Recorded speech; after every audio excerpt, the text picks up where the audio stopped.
Ya baada ya Simba sasa kufuzu nusu finali, sasa wanamsubiri huyu ndugu anaitwa Stellenbosch.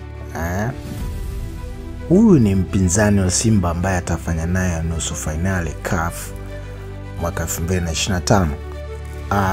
Klabu hii ya Simba itacheza na mchezo huo nusu finali dhidi ya vijana kutoka ardhi ya Nelson Mandela. Stellenbosch, the silent killer.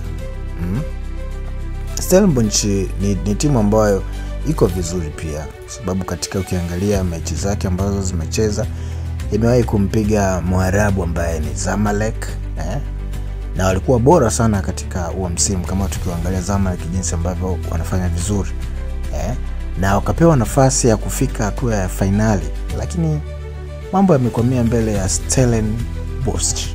Lakini pia hii Stellenbosch waliweza pia kumpiga Mamelodi Sundowns nje ndani, katika lile kombe ambalo lilikuwa ni MTN 8 Cup. Lakini sasa tunajiandaa sasa, kwa maana ya Simba kutoka Tanzania inajiandaa kwenda kucheza mechi ambayo itaanzia nyumbani tarehe 20 mwezi wa 4 2025, alafu mechi ya pili itamalizia ugenini tarehe 27 mwezi wa 4 2025 pale South Africa. Kwa kikubwa ambacho Simba wanatakiwa kukifanya ni kujiandaa vizuri ili unapokuwa kwa Mkapa tarehe 20 mwezi wa 4, ambayo kwa sasa mechi yake imebadilishwa uwanja na inachezewa uwanja wa Amani pale Zanzibar.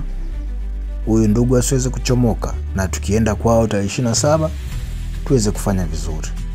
Kikubwa tunaitakia kila laheri Simba Sports Club na iweze kufanya vizuri, kwa sababu ndio timu ambayo inaiwakilisha nchi kwa sasa kwenye hili kombe la shirikisho. Na tukiangalia mchezo wa robo finali walikuwa wanacheza na Al Misri, ni mchezo ambao ulikuwa